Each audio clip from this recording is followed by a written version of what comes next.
So good morning student, first of all welcome to you all. तो आज हम लोग स्टेट्स ऑफ मैटर के अंदर अपनी प्रीवियस क्लास में हम लोग ने बात की थी कि टाइप्स ऑफ मॉलिक्यूलर स्पीड्स, और केटीजी के अंदर हम लोग कुछ पोस्टल्यूट्स पे डिस्कस हो चुके थे, जैसे और एक काइनेटिक थ्योरी ऑफ गैसेस से एक इक्वेशन जो है वो निकल के आई थी, that is PV is equal to 1/3 mnv RMS square. ठीक है, तो आज उसी को बढ़ाते हैं आगे और देखते हैं कुछ गैसेस के बारे में। जैसे कि आज का टॉपिक जो है वो लिखा हुआ है आइडियल गैस, रियल गैस, उसके बारे में देखेंगे। Then van der Waals equation क्या होती है जो कि रियल गैस के लिए है। देन जेड लिखा हुआ है दैट इज कंप्रेसिबिलिटी फैक्टर। तो ये सारी चीजें करेंगे डिस्कस, लेकिन उससे पहले ये समझते हैं कि ideal gas and real gas है क्या। बेसिकली अगर मैं बात करूं आपसे आइडियल गैस के बारे में, जो कि आप जानते हैं आइडियल गैस वो गैस जो एक इक्वेशन होती है जो हम लोग पढ़ चुके हैं, PV is equal to nRT, इसको फॉलो करती है इस इक्वेशन को under all condition of temperature and pressure. अगर कोई गैस इस इक्वेशन को फॉलो कर रही है तो वो आइडियल गैस है। बट रियल गैस के केस में क्या होता है स्टूडेंट, अगर मैं बात करूं रियल गैस, तो रियल गैस जो है वो generally PV is equal to nRT को फॉलो नहीं करती है। बट ऐसा भी नहीं है कि नहीं करती है, कुछ कंडीशन पे कर सकती है, only at high temperature and low pressure. अभी देखेंगे कंडीशन क्या है और क्यों करती है।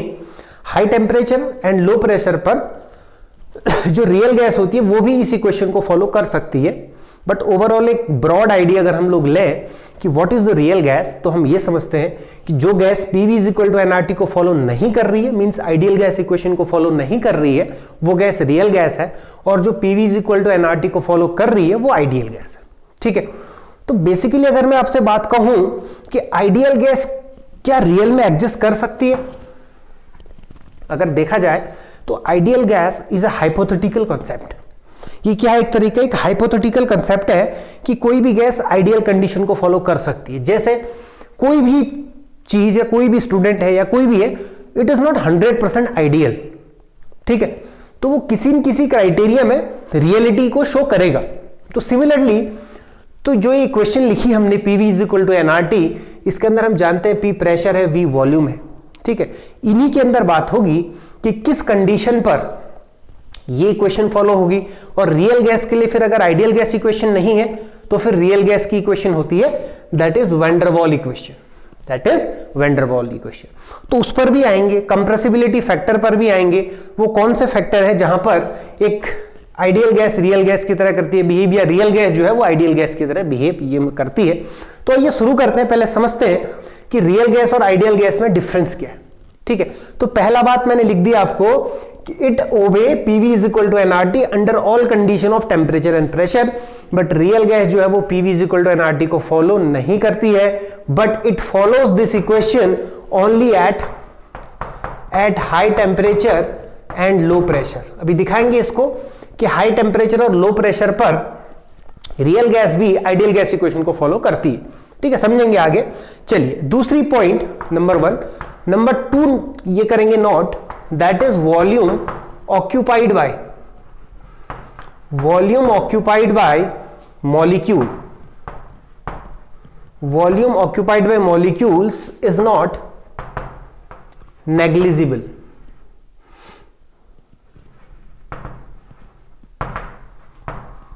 ठीक है, volume occupied by molecule is not negligible. Means real gas के केस में क्या होगा कि रियल गैस के जो मॉलिक्यूल्स, आप मतलब मान सकते हो कि रियल गैस के मॉलिक्यूल्स का वॉल्यूम कुछ न कुछ होगा। बट आइडियल गैस के केस में क्या होगा student, it can be negligible. Short में लिख देता हूं, इट कैन बी नेग्लिजिबल। तो यहां पर क्या होगा कि volume occupied by gas is negligible in comparison of the total volume of the gas।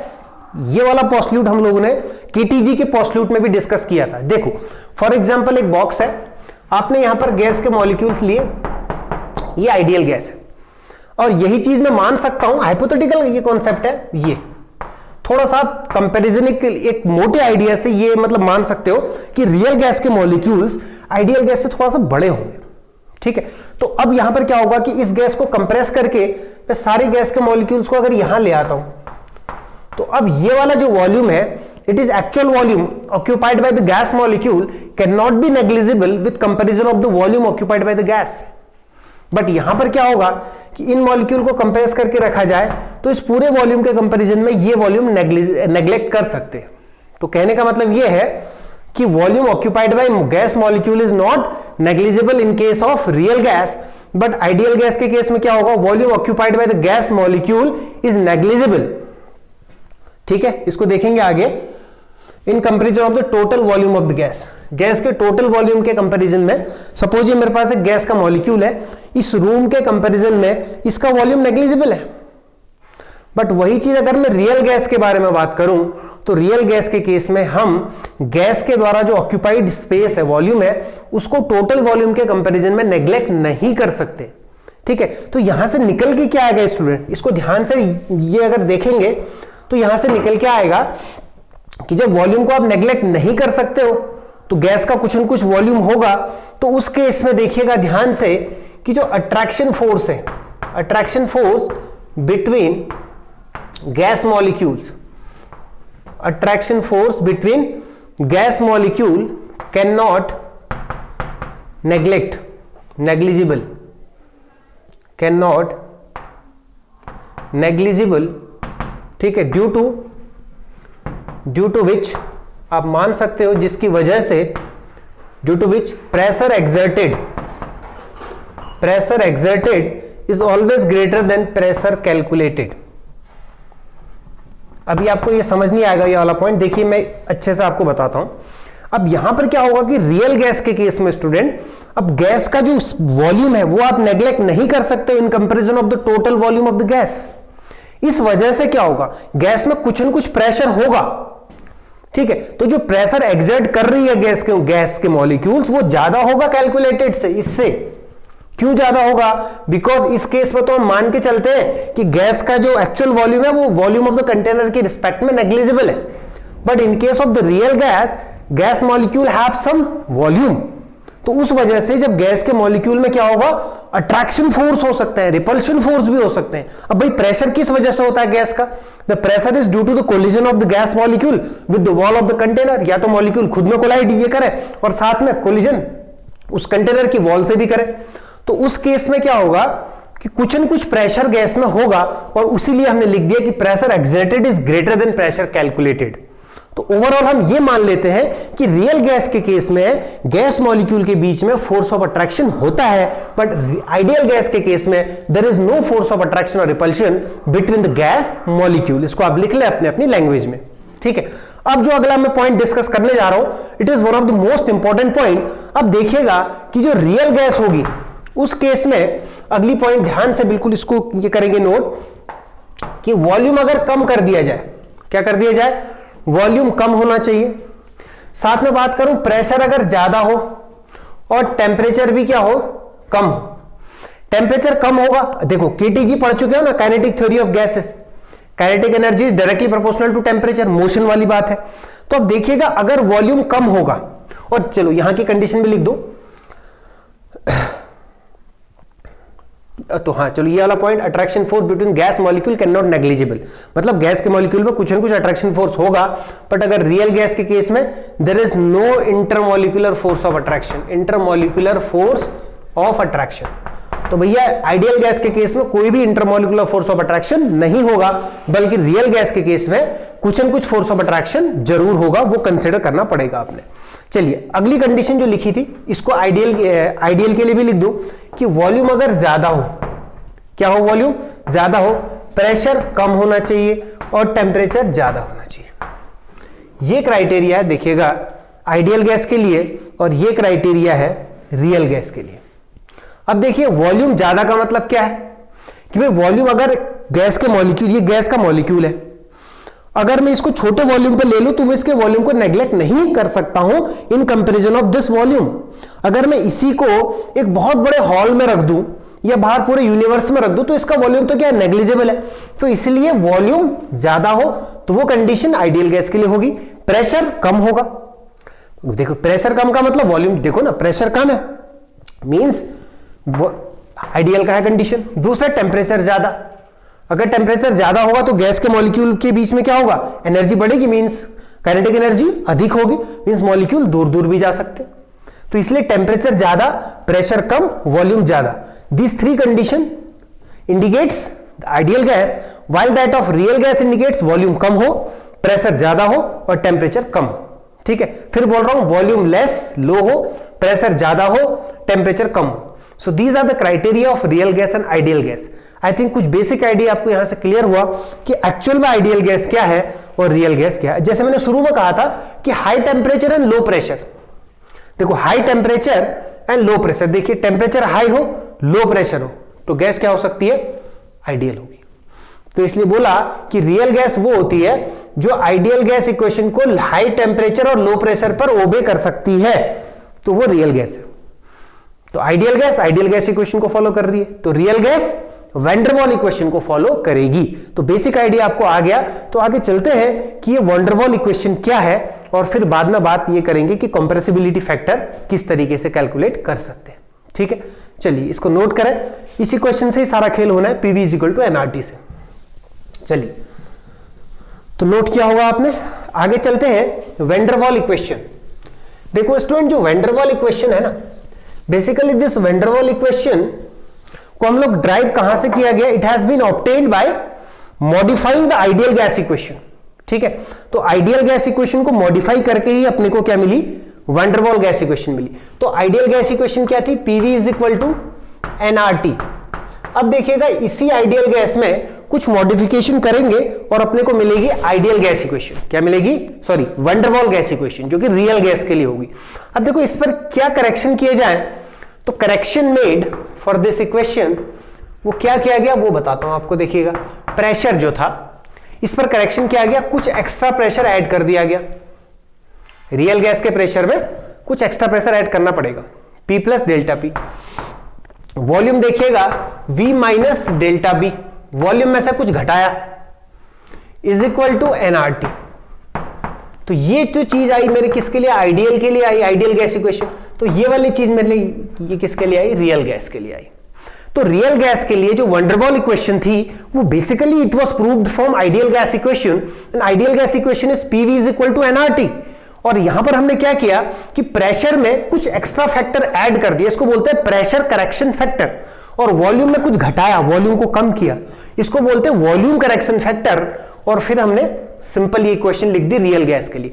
अब ये जो प्रेशर करेक्शन फैक्टर है ये क्या था वो समझते हैं। तो करेक्शन फॉर प्रेशर देखें, लगाएं हेडिंग, करेक्शन फॉर प्रेशर बहुत इंपॉर्टेंट है और बहुत आसान भी है। देखिएगा करेक्शन फॉर प्रेशर क्या होगा स्टूडेंट, कि सपोज अब मान के चलो कि आपके पास यहां पर क्या है, आइडियल गैस है, यहां पर क्या है, आइडियल गैस है, कोई भी आइडियल गैस है, और यहां पर आपने फिल कर दी रियल गैस, यहां पर आपने फिल कर दी क्या, रियल गैस। अब देखो आइडियल गैस के केस में अभी हम लोग डिफरेंशिएट कर चुके हैं, there is no force of attraction और repulsion between the gas molecules. तो क्या होगा, मैंने बताया था कि जो प्रेशर पे करेक्शन देख रहे हो, suppose this is ideal gas and this is real gas. ठीक है, तो आइडियल गैस के मॉलिक्यूल्स के बीच में तो स्टूडेंट कोई किसी तरह का फोर्स ऑफ अट्रैक्शन और रिपल्शन है ही नहीं। तो उस केस में क्या होगा कि जब इसके अंदर जो प्रेशर क्रिएट होगा वो ड्यू टू द कोलिजन होगा। हो सकता है कि ये मॉलिक्यूल इधर टकराए और इसको कोई अट्रैक्ट या रिपल ये करने वाला है नहीं, और यहां से वापस भी जाए। तो उस केस में जो प्रेशर होगा वो कोलिजन की वजह से होगा, और अदर मॉलिक्यूल जो है इस पर कोई भी प्रेशर अप्लाई नहीं कर रहे। बट वही चीज अगर रियल गैस का मॉलिक्यूल है, तो रियल गैस का मॉलिक्यूल जैसे ही यहां कोलाइड करने जाएगा, यहां पर कोलिजन करेगा, तो बाकी के मॉलिक्यूल क्या करेंगे, उस पर प्रेशर अप्लाई करेंगे, अट्रैक्शन फोर्स। तो ये इसको अपनी ओर खींचेंगे, इसको अपनी ओर खींचेंगे बाकी के मॉलिक्यूल्स। ठीक है, तो खींचने से क्या होगा, जो ये प्रेशर फील कर रहा होगा, यानी कि प्रेशर ऑफ इसका जो प्रेशर होगा P आइडियल मैं बोल दूं, इसका जो प्रेशर होगा मैं बोल दूं P रियल। तो उस केस में जो P आइडियल होगा बताओ वो ज्यादा होगा कि P रियल होगा ज्यादा? डेफिनेटली P आइडियल ज्यादा होगा, क्योंकि जो भी प्रेशर होगा वो इसके मॉलिक्यूल की वजह से है। अब यहां पर क्या होगा कि इस मॉलिक्यूल ने जैसे यहां कोलिजन किया, बाकी के मॉलिक्यूल अट्रैक्शन की वजह से इसको खींच रहे। तो ओवरऑल मैं बोल सकता हूं P ideal is greater then P real. But अपने को जो करेक्शन करना है रियल के लिए करना है, तो रियल को इस पी आइडियल के बराबर करने के लिए मुझे कुछ जोड़ना पड़ेगा। माना मैंने क्या जोड़ दिया, डेल्टा पी जोड़ दिया। तो डेल्टा पी वही है pressure correction factor. I think आपको यह चीज क्लियर हुई होगी कि हमने इसमें प्रेशर में कुछ एक्स्ट्रा फैक्टर क्यों जोड़ा। ठीक है, अब देखते हैं कि ये प्रेशर करेक्शन फैक्टर का जो डेल्टा पी है ये किस चीज से आता है। देखिएगा जो डेल्टा पी होता है student, it is directly proportional to, अब देखिएगा यहां पर नंबर ऑफ मॉलिक्यूल ज्यादा होंगे, गैस के मॉलिक्यूल्स अगर ज्यादा होंगे तो उस केस में number of moles is directly proportional to the number of molecules. तो मैं बोल सकता हूं delta P directly proportional to the number of moles per unit volume, यानी कि पर यूनिट वॉल्यूम में जितने ज्यादा नंबर ऑफ मोल्स होंगे उतना ज्यादा ये खींचेगा, उतना ज्यादा डेल्टा पी का वैल्यू बढ़ेगा। तो delta P directly proportional to the number of mole per unit volume. और दूसरी बात मैं बोल सकता हूं कि number delta P is also directly proportional to the number of molecules जो इस वॉल को हिट कर रहे हैं। अब नंबर ऑफ मॉलिक्यूल्स जो इस वॉल को हिट कर रहे हैं वो भी number of moles per unit volume के बराबर ही होगा, क्योंकि नंबर ऑफ पर यूनिट वॉल्यूम में जितने ज्यादा गैस के मॉलिक्यूल्स होंगे उतना ज्यादा स्ट्राइक वॉल पर करेगा और उतना ज्यादा प्रेशर बढ़ेगा, मतलब कम होगा, डेल्टा पी का वैल्यू उतना बढ़ेगा। तो मैं बोल सकता हूं कि delta P is also directly proportional to the number of moles per unit volume. दोनों को कंपेयर भी कर लेते हैं। Delta P directly proportional to N square over V square. अगर यहां से इस प्रोपोर्शनलिटी के साइन को हटाएं तो delta P is equal to A N square over V square. यहां से क्या निकल के आ गया, a N square over V square. तो प्रेशर करेक्शन फैक्टर हमने कर लिया। अब यहां से क्या होगा स्टूडेंट, जो ए है इसको बोलते हैं वेंडरवॉल कांस्टेंट, ए को बोलते हैं वेंडरवॉल कांस्टेंट, वेंडरवॉल कांस्टेंट। और ये जो वेंडरवॉल कांस्टेंट है ये किस चीज पर डिपेंड हो रहा है, इंटरमॉलिक्यूलर फोर्स ऑफ अट्रैक्शन, यानी कि ए डिपेंड्स ऑन, इसको लिख लो आप, a depends on intermolecular force of attraction. Intermolecular force, जितना ज्यादा अट्रैक्शन, यानी कि अट्रैक्शन फैक्टर को इंडिकेट कर रहा है ए। ठीक है, तो ए है क्या, a N square over V square. Clear होगी बात। तो आई थिंक ए प्रेशर का जो करेक्शन था वो आपको समझ में आ चुका है कि डेल्टा पी। अब यहां से कई बार पूछ लेता है इस ए का यूनिट क्या है। देखो ए का यूनिट निकालना है तो delta P into V square, तो ए बराबर हो जाएगा, क्या हो जाएगा, प्रेशर का यूनिट। चलो इसका यूनिट ही लिख लेते हैं। चलिए देखिएगा delta P is equal to A N square over V square. तो अगर ए का यूनिट आपसे कोई पूछ रहा है तो प्रेशर का यूनिट क्या हो गया, एटीएम, वॉल्यूम का हो गया litre square, divided by N हो गया मोल स्क्वायर। इसका यूनिट हो गया एटीएम लीटर स्क्वायर पर मोल स्क्वायर। तो this is the unit of Van der Waals constant. A depends कर रहा है इंटरमॉलिक्यूलर फोर्स ऑफ अट्रैक्शन पर, ये वेंडरवॉल कांस्टेंट है। प्रेशर का करेक्शन कैसा आया आपको समझ में आ गया। इस चीज को नोट करें, यूनिट भी नोट करें, मोस्ट इंपॉर्टेंट। चलिए आगे चलते हैं। अब देख लेते हैं वॉल्यूम का करेक्शन फैक्टर क्या होता है। ठीक है, तो वॉल्यूम करेक्शन फैक्टर जो है वो कहां से निकल के आया, देखिएगा। सपोज अब आपने इस पर क्या भर दी, रियल गैस। क्या भर दी, रियल गैस। अब देखिएगा PV is equal to NRT में स्टूडेंट जो वॉल्यूम है ना, this is the volume available for gas molecule.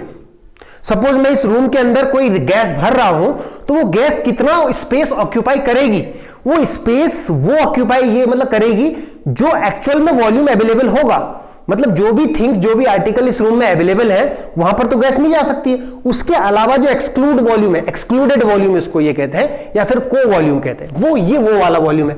अब देखिएगा, अब हम मान चुके हैं कि ये गैस कैसी है, रियल गैस है। मान लीजिए कंटेनर का वॉल्यूम V है। ठीक है, अब इस केस में क्या होगा, volume occupied by the gas molecule suppose V है। अब देखिएगा कि जो फ्री वॉल्यूम होगा इस केस में, जो फ्री वॉल्यूम होगा वो क्या होगा, देखिएगा free volume is V minus container का वॉल्यूम जो है V मान लिया मैंने, माइनस जो वॉल्यूम अब अवेलेबल है उसको बोलते हैं एक्सक्लूडेड वॉल्यूम। क्या बोलते हैं, एक्सक्लूडेड वॉल्यूम, या कई बार इसको को वॉल्यूम भी बोल देते क्या बोल देते, को वॉल्यूम भी बोल देते। तो ओवरऑल फ्री वॉल्यूम जो बचा, मान लीजिए ना अब आप गैस के मॉलिक्यूल को फिल कर रहे हैं। सपोज आपने यहां पर गैस के मॉलिक्यूल को फिल किया ऐसे। अब देखो ये स्पेस, गैस के मॉलिक्यूल इतने स्पेस नहीं खराब किया इन्होंने, इसके आसपास का ये वॉइड वाला स्पेस भी खराब किया। ठीक है, सारा स्पेस अपना ये, यानी कि सपोज आपने यहां पर गैस के मॉलिक्यूल को फिल किया सपोज ऐसे फिल कर दिया तो केवल इतना ही स्पेस नहीं खराब किया, अब देखिएगा ये पूरा स्पेस गैस के मॉलिक्यूल ने मतलब वेस्ट कर दिया। अब देखो यहां पर ये वॉइड वाले स्पेस है, अब गैस के मॉलिक्यूल को मान लेते हैं स्पेरिकल है, तो गैस के मॉलिक्यूल जब पैक्ड होंगे तो उस केस में वो पूरा का स्पेस को क्या करेंगे, ऑक्यूपाई भी कर लेंगे। तो उसके अलावा जो स्पेस बचा उस पर अब गैस आएगी, तो फ्री वॉल्यूम कितना हुआ, volume of the container minus excluded volume. ठीक है, तो जो एक्सक्लूडेड वॉल्यूम है इसको निकाला जाता है मैथमेटिकली 4 × 4/3 πr³, एक मोल के निकालेंगे, उसको Na से मल्टीप्लाई भी करेंगे, वो आपका काम का नहीं। ठीक है, इसको निकालने का जरूरत नहीं, कभी पूछता भी नहीं है। बट आप ये ध्यान रखो कि जो एक्सक्लूडेड वॉल्यूम आया वो कैसे आया, मींस जो फ्री वॉल्यूम है means available to gas molecule for movement, gas के मॉलिक्यूल को मूव करने के लिए जो वॉल्यूम आपका होगा वो क्या होगा, वॉल्यूम ऑफ द कंटेनर। पर जितनी चीजें वहां पर रखी हुई हैं वो वाला वॉल्यूम हटा के जो वॉल्यूम बचा वही तो फ्री बचा। तो इसीलिए ये जो एक्सक्लूडेड वॉल्यूम है ये निकाला भी जा सकता है। Centre of mass for molecule को स्पेरिकल भी मतलब मान लेंगे 4/3 πr³, और उस हिसाब से उसका सेंटर ऑफ मास से भी निकाल दिए सकते हैं, बट उसको निकालने का जरूरत आपको नहीं है। आप सिर्फ ये मतलब इस चीज को मतलब ध्यान रखो कि when molecules are moved their effective volume is 4 times the actual volume. ये कैलकुलेट मतलब किया गया और ये देखा गया कि जो डेल्टा वी था वो आया v माइनस जो एक्सक्लूडेड वॉल्यूम कैलकुलेट किया आपने उसको बोल दिया गया b है। Delta v is equal to v minus B. B is excluded volume, इसका वैल्यू भी आप ये मतलब निकाल सकते हैं बट आवश्यकता नहीं है निकालने की। ठीक है, तो इसको बोलते हैं जो एक्सक्लूडेड वॉल्यूम आया उसको b बोल दिया। ठीक है, तो 1 मोल के लिए था, इट इज फॉर 1 मोल। अगर मैं n मोल के लिए इस चीज को निकालूं तो v is equal to v minus क्या हो जाएगा, nb। v is equal to delta v is equal to v minus nb means for n mole delta v is equal to v minus nb। अब यहां से आप b का unit भी निकाल सकते हैं, b is also called van der Waal constant, b is also called van der Waal constant. अगर b का यूनिट आपको निकालना है तो कैसे निकालेंगे, ये वॉल्यूम है इसमें से घटा रहे हो भाई तभी घटा सकते हो, यूनिट सेम होंगे। तो यहां से b का यूनिट क्या हो जाएगा, unit of b is equal to क्या हो जाएगा, वॉल्यूम का यूनिट लीटर, n का मोल, लीटर पर mole, this is the unit of b। ठीक है, अब हमारे पास दोनों फैक्टर आ चुके हैं कि प्रेशर में क्या करेक्शन किया, कुछ ऐड करा, वॉल्यूम घटाया means volume of the container minus excluded volume b निकाल दिया। अब यहां से आपके पास जो b आया उसका यूनिट लीटर पर मोल आया, b is also known as van der Waal constant. अब हम क्या करेंगे, दोनों फैक्टर को कंबाइन करके एक इक्वेशन लिख देंगे। और ध्यान ये रखिएगा कि जो b है ना, जैसे a था, a depends on the intermolecular force of attraction, वैसे b जो है वो डिपेंड कर रहा है किस चीज के ऊपर, साइज के ऊपर। अब देखिएगा ये कंटेनर है, मान लीजिए एक मॉलिक्यूल का साइज ये है और दूसरा कंटेनर है, इस मॉलिक्यूल का साइज ये है, तो ये तो ज्यादा स्पेस घेर रहा है ना और ये स्पेस कम घेर रहा है, तो इस पर जो गैस का एक्चुअल वॉल्यूम होगा वो देखो, यहां पर सिर्फ इतनी स्पेस आ सकती है, यहां पर इतनी स्पेस ये में आ सकती है। तो एक्सक्लूडेड वॉल्यूम मींस हम बोल सकते हैं b directly proportional to the size, size ज्यादा होगा तो b ज्यादा होगा, साइज कम होगा तो b कम होगा। ठीक है, तो b भी क्या है, वैन डर वाल कांस्टेंट है। अब सारी चीजों को कंबाइन कर लेते हैं, दोनों जो करेक्शन फैक्टर हमने निकाले हैं और इक्वेशन जो है वो बना देते हैं वैन डर वाल की इक्वेशन। देखिए इक्वेशन क्या थी, p plus delta p into v minus delta v is equal to nRT। ठीक है, अब देखिएगा प्रेशर करेक्शन फैक्टर में क्या ऐड किया था हमने, p प्लस क्या आया था इसकी जगह, n square a over v square, n square over v square into a आया था, तो ये प्रेशर में आपने ऐड कर दिया इंटू v माइनस देखिए क्या है nb, n मोल के लिए nb इज इक्वल टू क्या हो जाएगा, nRT। So this is the van der Waal equation. ये क्या है student, van der Waal equation है। तो ideal gas equation is PV is equal to nRT और रियल गैस के लिए वैन डर वाल इक्वेशन क्या होगी, P plus n square a over v square into v minus nb is equal to nRT। ठीक है, तो यहां पर अगर आप देखा है तो a जो है वो वैन डर वाल कांस्टेंट है, b भी क्या है, वैन डर वाल कांस्टेंट है। अगर मैं आपसे कहूं कि van der Waal constant a की वैल्यू 0 कर दी जाए, b की वैल्यू 0 ये कर दी जाए, मतलब क्या हुआ कि ये अट्रैक्शन फोर्स मींस गैस के मॉलिक्यूल में कोई भी अट्रैक्शन फोर्स ना हो। b क्या है बच्चों, साइज फैक्टर, साइज को तो 0 कर नहीं सकते हो, वॉल्यूम को बढ़ा दीजिए तो साइज नेग्लिजिबल हो जाएगा, तो फोर्स ऑफ अट्रैक्शन ना हो, वॉल्यूम बहुत ज्यादा इंक्रीज कर दिया जाए तो ये पूरा फैक्टर जीरो हो जाएगा, ये फैक्टर जीरो हो जाएगा। तो PV is equal to nRT means real gas भी आइडियल गैस की तरह बिहेव करने लग जाती है जब गैस के मॉलिक्यूल में कोई भी फोर्स ऑफ अट्रैक्शन ना हो या फिर उनका वॉल्यूम बहुत ज्यादा इंक्रीज कर दिया जाए। So this is finally a van der Waal equation. A और बी का यूनिट भी निकाल दिया और आइडियल गैस से हम कैसे वंडरवॉल गैस की तरफ आ सकते हैं ये आपको क्लियर हो गया। तो यहां तक इसको करेंगे नोट, मिलेंगे अपने नेक्स्ट वीडियो में और ये करेंगे बात कि what is the compressibility factor और भी कुछ ऐसे कौन कौन से क्राइटेरियाज हैं, कुछ लिक्विफिकेशन की क्या क्या मतलब कंडीशन है, क्रिटिकल इशू जो कंडीशंस होती है उनको करेंगे discuss. So till then thank you and have a nice day.